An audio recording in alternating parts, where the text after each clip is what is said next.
Well, it started out with, we thought, let's re-landscape the yard. It was, old bushes, needed an update. And as we started looking at the house, when we were talking to the landscape architect, we thought, well, maybe we should re-side while we're at it before we put in new landscaping. What was on the house was aluminum siding that was original to the house. So it was put on in like 1968. It was very beat up. It had faded quite a bit. It had faded to the point where we couldn't really agree on what color the house was. I always said it was green. Yeah, I thought it was yellowish. Our daughter said it was white. Yeah. I knew we weren't going to do aluminum siding. I knew we weren't going to do vinyl siding.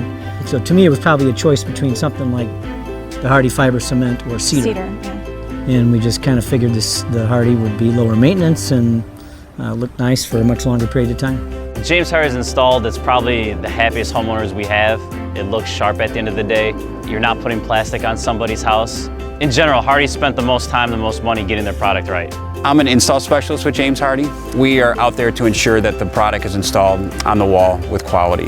Not only do we just sell the product, we want to ensure that over time it's going to hold up on the wall. It was always fun for me to come home after work and see, the progression as the workers got the job done.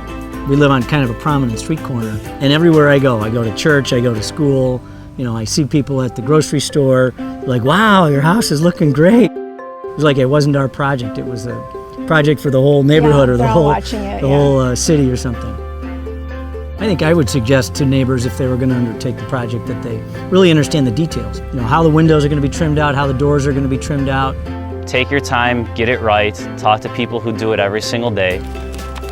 We've still got a little bit of stuff to do on the outside, but... And now I think it reflects more what's on the inside of our house. It's like a different house. Yeah, it looks like a new house. Yeah, I would say. I drove by it twice on the way home from work. Did you? No.